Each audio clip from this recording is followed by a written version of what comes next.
रहने वाली हूँ। मुझे बहुत 5 साल से सर दर्द थी, इतनी ज्यादा सर दर्द थी कि मेरा सर घूमता था, रात रात भर नींद नहीं आती थी, एकदम से मतलब दिमाग घूमता रहता था। 1 घंटा 2 घंटा इससे ज्यादा नींद नहीं आती थी। मैं परेशान रहती थी, रोती रहती थी और मन करता था कि अपनी जैसे जान ही दे दूं। इतनी परेशान थी मुझे, मतलब गर्दन में भी इतना दर्द होने लगा। डॉक्टर बोले कि सर्वाइकल है, दवाइयां भी ली, कुछ फर्क नहीं पड़ा। मुझे थायराइड भी था, उसमें भी कोई लगता था कि चक्कर भी आ रहे हैं। डॉक्टर बोले कि इसको थायराइड है, थायराइड की वजह से हो रहा है सब कुछ। तो मैं दवाइयां भी लेती, कोई खास फर्क नहीं था। थायराइड का थोड़ा असर अच्छा लगता था, लेकिन गर्दन में इतनी दर्द थी कि सोया ही नहीं जाता था। सोना क्या, लेट भी नहीं सकती थी। लेटने से ऐसा लगता, बेचैनी सी लगती थी गर्दन में, कोई स्वेलिंग भी हो गई थी गर्दन में, इतना लगता था कि जैसे एकदम से फूल गई हो। तो मैं बहुत परेशान रहती थी, मतलब मेरा जीने का मन नहीं करता था, इतनी दर्द रहती थी। फिर मैंने ऑनलाइन लाइव देखा है सत्संग गुरुमा जी को और गुरुदेव को, तो देखते देखते ही मुझे बहुत अच्छा लगा। फिर हम लोग घर आए, मैं शक्तिपीठ निमला वहाँ आई। वहाँ मैंने गुरु जी से और गुरु जी से ही बात की पहले, फिर गुरु माँ से हुई। गुरु जी ने मुझे सिर्फ शुद्धि मंत्र दिया। जिस दिन मैंने शुद्धि मंत्र लिया उसी दिन से ही, अभी मैंने एक बार भी किया था, इतनी अच्छी नींद आई और सर दर्द एकदम गायब हो गया और इतना अच्छा लगा, आप पूछोगे नहीं, इतना अच्छा लगा। और मेरा सर लगता ही नहीं था कि मेरा सर वही सर है। आज तक मुझे सर दर्द नहीं हुआ, बिल्कुल भी नहीं हुआ, बहुत अच्छा लगा और मेरा सर्वाइकल का दर्द भी खत्म हो गया। और योग का मेरा ये अनुभव है कि जैसे कि पिछली बार जब कुड़िया गाँव वहाँ करवाया था, तो वहाँ पे मुझे मेरा शरीर एकदम से कांप रहा था, मुझे हंसी भी आई, रोना भी आया और एकदम से जैसे चोटी जैसे आती है वैसे होने लगा था। मुझे 2 बार ऐसे ही हुआ था। तब मुझे ऐसा हुआ और घुटनों दर्द होने रहा था, बहुत आंखों में दोनों बहुत दर्द हुआ। फिर एकदम से अच्छा लगा। और इस बार पता क्या हुआ, इस बार मुझे मतलब पता ही नहीं चला, एकदम से मुझे इतनी हंसी आ रही थी, इतनी हंसी आ रही थी कि मैं हंस हंस के मेरा पेट दर्द हो गया। जय गुरु माँ, जय गुरुदेव। जय माता दी। सब संगतों को मेरा प्रणाम। मेरा नाम जोगिंदर कुमार है, मैं मानी गांव का रहने वाला हूँ। पहले मेरे डाइजेस्टिव सिस्टम में बहुत ज्यादा प्रॉब्लम थी, सिर दर्द होती थी, आइज में एलर्जी थी, मेरी कमर में भी बहुत ज्यादा दर्द होती थी और कई तरह के मुझे कष्ट थे। मैं अपनी जिंदगी में बहुत ज्यादा दुखी था। भगवान की पूजा करता था, लगभग 10th पढ़ता था तब से करता था, लेकिन जैसे जैसे मैं पूजा पाठ करता गया वैसे वैसे मेरे जीवन में कष्ट आना शुरू हो गए।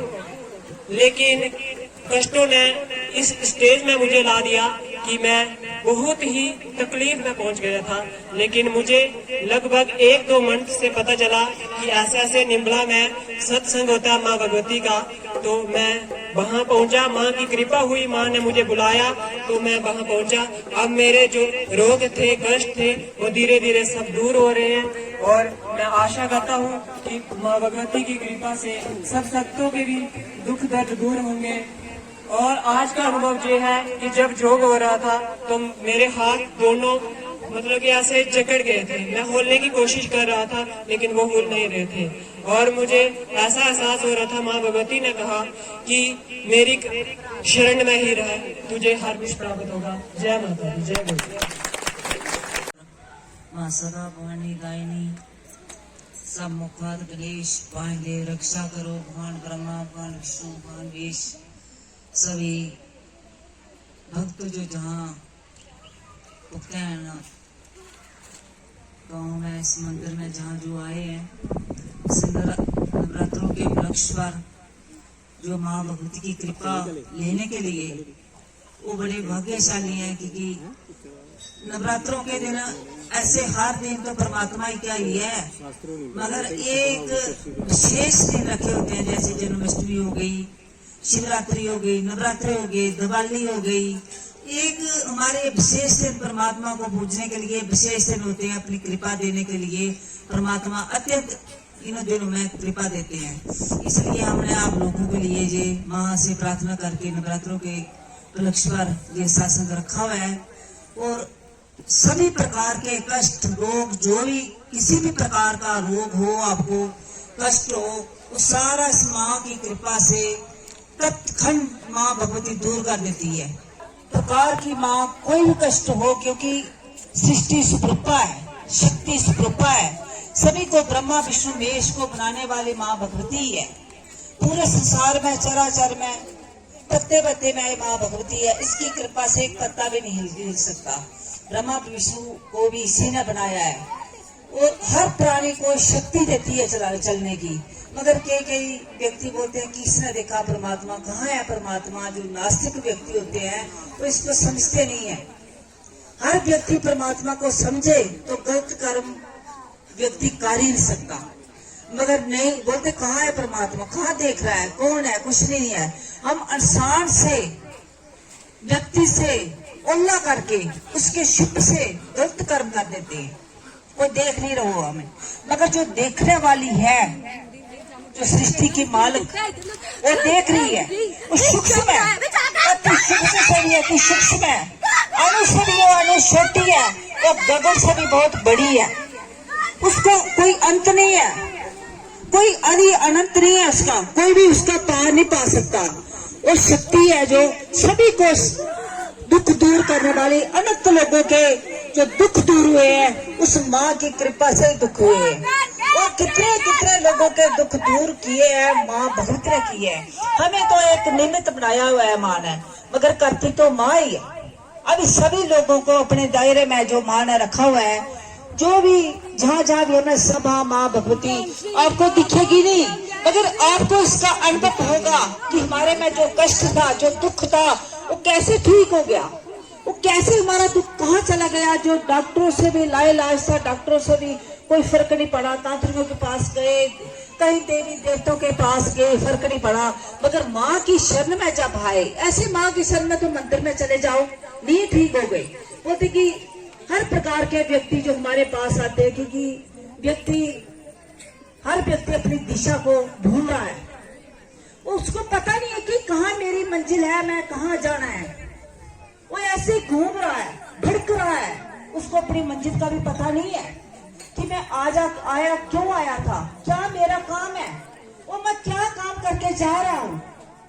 क्योंकि इंसान को परमात्मा जब जन्म देते हैं तो बोलते कि अपनी तू जो आत्मा परमात्मा को जान और तू कर्तव्य कर्म करके दूसरों के हित के लिए कर्म करो, पर उपकार करो, दूसरों की सेवा करो, कर्तव्य कर्म से करते चलो, निष्पाप कर्म करते चलो, फल की इच्छा मत करो। जैसे कृष्ण भगवान ने गीता में लिखा है कि हे अर्जुन, तू कर्म करता चल, फल की इच्छा मत कर, फल तो मेरे हाथ में है, तू फल की चिंता क्यों कर रहा है। ऐसे कि कई व्यक्ति होते हैं कि एक बार हम जप कर लेंगे या एक बार सत्संग में चले जाएंगे, कभी हमारा दुख दूर नहीं हुआ। अपने अपने कर्म की, जितने आपके कर्म ज्यादा होंगे तो टाइम लगेगा, अगर कर्म आपके कम होंगे तो तत्खंड माँ उसके दुखों को निवारण कर देती है। कि कई जन्म के हमारे जो कर्म है, जो शरीर खत्म हो जाता है, पांच तत्व का जो शरीर है ये पांच तत्व के साथ विलीन हो जाता है, मगर इसके बीच में जो कर्म है वो कर्म हमारे आगे दूसरे जन्म में भी जाकर हमें भुगतना पड़ते हैं। परमेश्वर को भूलिया व्यापक सभी रोग, सब रोग की औषधि दवाई भगवान का नाम। जो परमात्मा को भूल जाता है अनेक प्रकार के दुख पाता है, मंदिर जाता है, व्रत करता है, आडंबर करता है, क्योंकि परमात्मा बाहर घरे ही है। वो परमात्मा बाहर को देखते हैं, वो सूक्ष्म है और आपको नहीं दिखते। आपको वो देख रहे हैं मगर आपको वो दिखते नहीं है। इसलिए हम लोग जो भी कार्य करते हैं, किसका हिस्सा कर रहे हैं, किसको मार रहे हैं, किसको काट रहे हैं। आज तो इतनी दशा हो चुकी है संसार में कि इंसान को मार रहा है, मार के छोड़ देगा, उसको फेंक देगा, वो देख रहा है। मगर देखने वाला जो बैठा हुआ है वो आपको नहीं छोड़ने वाला, उसका कर्म तो आपको भुगतना ही पड़ेगा। जब व्यक्ति के दुख लगता है, कष्ट लगता है, तो उसके कोई कर्म है तभी उसको दुख लगता है। इसलिए बोलते कि तपो राज और रज्जो नर्क, तप से पिछले जन्म का तप हो तो उसको राज मिलता है, और आगे आकर हमें राज करते करते परमात्मा का नाम नहीं लेते, जप नहीं करते, दूसरों के हित के लिए नहीं करते, गरीब दीन दुखियों की सेवा नहीं करते, तो हम नर्क में चले जाते हैं। क्योंकि हम कहते कि हम बड़े पुण्यवान हैं, हमारे पास पैसा है, धन है, जस है, कीर्ति है, हमें लोग पूज रहे हैं, हमारे लोग आगे पीछे चल रहे हैं, तो हम क्यों कर्म करें? हम अच्छा कर्म कर रहे हैं तो भी चल रहे हैं। ये हमारा अज्ञान है। नहीं, वो पूर्व जन्म की कमाई की हुई है आपने, तो उसको आप खा रहे हो। जैसे अच्छे जगह कर्म करके जप करते हैं, जगह कर्म करते हैं, कोई भी दूसरों के लिए कर्म करता है, दीन दुखियों की सेवा करता है, तो परमात्मा को नहीं पा सकता। सकाम भाव से ही, अच्छे कर्म सकाम भाव से करता है, निष्काम का सकाम भाव से करता है, तो वो देवलोक तक जा सकता है। वहां से फिर उसको एक पृथ्वी में आना पड़ेगा, इस मनुष्य जन्म में आना पड़ेगा। और दूसरा जो ध्यान करता है, परमात्मा की तरफ चलता है, तो वो उसकी बीच में मृत्यु हो जाती है और वो ब्रह्म लोक तक चला गया, मगर मोक्ष नहीं पा सका, तो ब्रह्म लोक से भी नीचे हमें आना पड़ता है, तो फिर उसको सृष्टि में आना पड़ेगा। मगर उसको जहां तक वो पहुंचा है, वहां से ही आगे यात्रा करनी पड़ेगी, उसको पीछे नहीं आना पड़ेगा। क्योंकि जैसे हम जहां से जम्मू में पहुंच गए, वहां हमें अंधेरा हो गया, रात हो गई, तो रुक गए। आगे हमने पंजाब में, दिल्ली में कहीं आगे जाना है, तो जम्मू से हम ट्रेन गाड़ी पकड़ेंगे, पीछे उधमपुर से रामनगर नहीं आएंगे। ऐसे ही जहां तक व्यक्ति पहुंचा है, जो पुण्य कर्म के लिए मैं बोल रही हूँ, जो पुण्य कर्म करता है, अच्छे कर्म करता है, वहां तक वो पहुंचा है और उसकी मृत्यु हो गई, रुक गया, तो वो अगले जन्म में वहां से उसकी यात्रा होगी। अच्छे किसी संत महात्मा के घर उसका जन्म होगा, अच्छे भक्त के घर जन्म होगा, फिर वहां से वो यात्रा करेगा। मगर जो जहां आकर बुरे कर्म करता है, अच्छे नहीं करता, वो कोई भी कर्तव्य कर्म, माता पिता की सेवा नहीं करता, पितरों का श्राद्ध तर्पण नहीं करता, कुछ भी नहीं करता, तो उसको नरक जूनी में जाना पड़ता है, प्रेत जूनी में जाना पड़ता है। उसको बार बार प्रेत जूनी में चलोगे तो 84 लाख से अलग जूनी है प्रेत जूनी। 84 लाख से अलग क्या हो? क्योंकि वो प्रेत कई कल्प तक प्रेत घूमता है, उसको ना खाने को कुछ मिलता है। जैसे आप लोग बैठे हैं, धूप में बैठे हैं, तो आपको प्यास लग रही है, आपके लिए पानी आ रहा है, आप पानी पी रहे हैं अनंत से। धूप लग रही है तो सायाबान लगा है, आपको छाया दी है, मगर वहां धूप भी लगेगी, भूख भी लगेगी, प्यास भी लगेगी, सब कुछ होगा, कोई पानी पिलाने वाला नहीं होगा, कष्ट लगेगा कोई। इसलिए घर घर में जो लड़ाई है, झगड़े है, क्लेश है, बरकत नहीं है, अनंत प्रकार की जो बीमारियां हैं, भूत प्रेत के कारण व्यक्ति जो जाता है वापस आ जाता है, क्योंकि उसने अच्छे कर्म नहीं किए, उसकी यात्रा नहीं होती, वो पीछे मुड़ जाता है, आकर अपने पूर्व जन्म के जो कुल के पूर्व जन्म है उनको कष्ट देता है। जिसके कर्म हल्के हो गए उस पर आकर आक्रमण कर लेता है, उसको झपट लेता है। घर में 5 भाई है, तो 5 भाई है, 4 मस्त है, मगर एक के कर्म जो छोटे हैं, नीचे हैं, तो उस पर आकर जो प्रेत आकर आक्रमण कर लेगा, उसको पकड़ लेगा, कष्ट देगा कि मेरे लिए कुछ कर। अभी देखो 99% जो लोग हैं सभी बात प्रेत बाधा वाली है। प्रेत ऐसा है कि छोटे बच्चों को भी पकड़ लेगा, बूढ़े को भी पकड़ लेगा, जवान को पकड़ लेगा। जो जिस बीमारी से वो मरा है, कोई बीमारी उसको डाल देगा। कोई कैंसर से मरा है तो उस व्यक्ति को कैंसर हो जाएगा, कोई ट्यूमर से मरा है ट्यूमर हो जाएगा, पथरी, किसी को कोई भी बीमारी थी, कोई नेगेटिविटी उसमें थी, कोई भी कुछ भी था, तो उस व्यक्ति को हो जाएगा। मगर माँ भक्ति कृपा, जो माँ भक्ति है, जो इसका पाठ करेगा, जो इसका जप करेगा, जो ध्यान करेगा, सेवा करेगा, दूसरों के लिए अच्छे कर्म करेगा, दूसरों के लिए करेगा, दीन दुखियों की सेवा करेगा, तत्क्षण माँ उसके दुख को निवारण कर देती है। उसको जहाँ प्रेत को पुण्य जहाँ ही सत्संग में मिलता है, जहाँ जो यज्ञ होते हैं, जो लोग सेवा देते हैं, थोड़ी थोड़ी सीखता है। भक्त जो खुद भी अच्छे कर्म करता है, दूसरों से भी अच्छे कर्म करवाता है। संसारी व्यक्ति के पास आप जाओगे तो संसारी व्यक्ति खुद अंधा है, तो आप खुद भी खड्डे में गिरेगा, आपको भी खड्डे में गिराएगा। मगर भक्त और परमात्मा एक होते हैं। भक्त कौन सा? जिसने उस परमात्मा के तत्व को पा लिया, वो उसकी आत्मा भक्त की और परमात्मा एक हो जाती है। तो जैसे उससे परमात्मा करवाता है वैसे वो करता है। और उस भक्त का स्वभाव एक जैसा हो जाता है। परमात्मा किसी से द्वेष नहीं करते। जैसे कि परमात्मा अकाल पुरख है, वो काल के घेरे में नहीं करते, वो निर्भय है, वो किसी से डरते नहीं है, वो अंजलि से भाग गया, वो जूनी में नहीं आते, वो अंजलि से भाग गया कि इस जूनी में नहीं आते, हम मनुष्य लोग जूनी में आते हैं। परमात्मा अवतार लेकर आते हैं, वो हमें एक जैसा कि उनकी माया है कि हम बोलते हैं कि देवकी के पुत्र थे कृष्ण भगवान, उनके पेट से उन्होंने जन्म नहीं लिया था, वो अवतारित हुए थे। मगर जो भक्त होते हैं ना, परमात्मा उसके माँ बाप बन सकते हैं, उसके पुत्र बन सकते हैं, उसके माँ बन सकते हैं, बाप बन सकते हैं। जैसी आपकी भावना वैसे परमात्मा आपके भीतर में आ जाएंगे, आपके सामने आ जाएंगे। मगर परमात्मा भावग्राही है। आज लोग अपने सनातन धर्म को भूल गए, शास्त्रों को भूल गए, गीता, रामायण, भागवत, भगवत पुराण, ये सब कुछ जो हमारे वेद पुराण है सब लोग भूल गए, क्योंकि उसके शास्त्रों के विरोध कर्म कर रहे हैं। शास्त्रों के अनुसार कर्म करते तो आज दुखी नहीं होते। इसलिए मां भगवती ने दुख निवारण सत्संग रखा हुआ है। कहीं कथा हो रही है, कहीं सत्संग हो रहे हैं, बहुत जगह हो रहे हैं, मगर दुख निवारण कहीं कहीं पे हो रहा है। हर व्यक्ति जो हमारे पास आते हैं कि मैं उस गुरु के पास जाती हूँ, मैं उस गुरु के पास जाती हूँ, मेरा बच्चा बीमार है, मेरा परिवार बीमार है, मेरा पति, मैं खुद बीमार हूँ। अगर आप गुरु के पास जाते हो तो फिर ठीक क्यों नहीं हुए?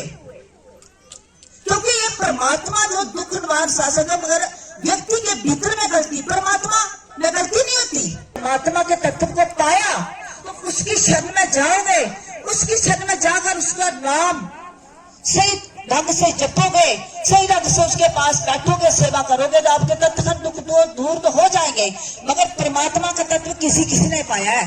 जैसे कृष्ण भगवान ने बोला कि हे अर्जुन, कोई हजारों में से एक मेरी प्राप्ति करने के लिए जतन करता है, उन जतन करने वालों में से कोई हजार जब जतन करने वाला हो जाता है, उनमें से एक मेरे तत्व को पाता है, एक तो बहुत दूर की बात है। हर प्राणी परमात्मा को नहीं पा सकता, परमात्मा को अपने अधोग से नहीं पा सकता, और परमात्मा की कृपा से परमात्मा को पा सकते हैं हम, अपने उद्योग से नहीं कि हम बैठे रहे, ध्यान में बैठे रहे, कोई तो बैठे रहेंगे, हमारा मन इधर उधर घूमता रहेगा, संसार में घूमता रहेगा, तो हमारा बैठने का क्या फायदा? मगर परमात्मा की कृपा होगी तो बैठते ही आपको पता नहीं चलेगा कि आप कहाँ चले गए हो, क्योंकि उसकी कृपा है। उसके कई जन्म के संबंध उसके साथ होते हैं, ऐसा नहीं होते। माँ भगवती ने जब मेरे को कृपा की थी, मैं माँ के पास नहीं गई, मैंने कोई तप नहीं किया कि माँ मुझे सब कुछ करो, मगर माँ ने आकर मुझे पकड़ा कि बेटा आपका जय अच्छा कर्म है, आप इस कर्म में लग जाओ, क्योंकि मेरे और आपके 4 युग के संबंध है, आज के नहीं 4 युग के। तभी तत्खंड परमात्मा ने प्राप्ति की, और फिर उस देव की कृपा से मुझे पति देव भी ऐसे मिले, विष्णु जैसे, क्योंकि आज मैं जहां हूं तो अपने पति देव की कृपा से। हमारे पास बहन आती है, बोलती मेरा पति मुझे सत्संग में नहीं आने देता, और खुद आती है तो पति आते ही नहीं। शास्त्र में बोला है कि जो पूजा पाठ करता है विष्णु और लक्ष्मी दोनों होते हैं, विष्णु और लक्ष्मी। मगर वो माँ भगवती की कृपा से अगर स्त्री में शक्ति है, श्रद्धा भाव है, तो पति भी खींचा चले आएगा, क्यों नहीं आएगा? आएगा। स्त्री शक्ति होती है। क्या बोलते कि स्त्री एक माया है, स्त्री के साथ रहकर परमात्मा को नहीं पाया जा सकता। क्यों नहीं पाया जा सकता? जब माँ भगवती एक स्त्री है, उसने ब्रह्मा विष्णु महेश को बनाया, अपने इंद्रियों को काबू में रखना पड़ता है, अपने मन को काबू में रखना पड़ता है, मन और इंद्रियों से पार होना पड़ता है। फिर स्त्री पुरुष, वो स्त्री पुरुष नहीं रहे, वो विष्णु लक्ष्मी हो गए। और जैसे संसारी व्यक्ति रहता है वैसे वो स्त्री पुरुष नहीं रहते। अगर वो स्त्री पुरुष ऐसे रहते तो संसार का भला नहीं होता। ये आप भी कर सकते हो, आप लोग भी ऐसा कर सकते हो। इसलिए हम बोलते कि आप ऐसा करो, और इन्होंने मेरा सुजोग दिया। अगर माँ भगवती ने शादी कराई है तो पति भी ऐसे दिए हैं और उन्होंने मेरा साथ दिया, तो आज इनकी कृपा से मैं जहां तक पहुंची और आगे भी पता नहीं कहां कहां पहुंचा है। माँ भगवती ने साथ साथ इनको भी कृपा दे दी, क्योंकि जो कुछ करती है माँ भगवती करती है, हम कुछ नहीं कर सकते, सब कुछ वही करती है। ऐसे ही जब आप लोगों को दुख दूर होते हैं तो उसकी कृपा से होते हैं। हमें पता नहीं होता कि आप लोग बैठे हैं और आप लोगों की कैसे दुख दूर होंगे, हमें पता ही नहीं। कोई बोलता कि हमने आपसे बात की फोन में, हमें इतनी प्रॉब्लम थी तो फोन करते ही ठीक हो गए। इसका कारण क्या है? क्योंकि जो भक्त होता है 24 घंटे पाठ में होता है, उसकी सकारात्मक ऊर्जा होती है, उसकी प्रभु की वाणी उसके भीतर में आकर भक्त एक दयालु उसके भीतर में दया आ जाती है। तो दयालु इसलिए परमात्मा बोलते हैं कि जो दयालु है, जो दया है जिसके भीतर में, वो मेरा भक्त है। जिसमें क्षमा है, जिसमें सरलता है, जिसमें विनम्रता है, जिसमें संतोष है, वो मेरा भक्त है। ऐसे भक्ति नहीं हो सकता। संसार की कामना करते चलो, हम सत्संग में जाएंगे, मंदिर जाएंगे, बातों पास रखेंगे, परमात्मा हमें दे जे दो, हमें परमात्मा के आगे भीख मांगने शुरू कर देते हैं। परमात्मा ने बिना मांगा सब कुछ दिया है, इतना कुछ दिया है। जो गरीब है, जो अमीर है, वो अपने कर्मों के अनुसार। परमात्मा किसी को गरीब में नहीं बनाते। तभी तो भगवान बोलते कि तू कर्म करता चल भाई, हाथ तो मेरे हाथ में, मगर तू कर तो सही। मगर आज हम शास्त्रों को भूल के अपने ब्याह शादी करते हैं, वो भी जल्दी जल्दी कर देते हैं, शास्त्रों के अनुसार भी अच्छा कार्य नहीं करते। सत्संग में कहीं भी जाएंगे शास्त्रों को भूल जाते हैं, शास्त्रों के अनुसार कोई भी कर्म नहीं करेंगे। हम क्या करते हैं कि अपने सनातन धर्म को भी भूल रहे हैं। अब इधर उधर पूरी शाखा बिछाकर रखी हुई है हमने।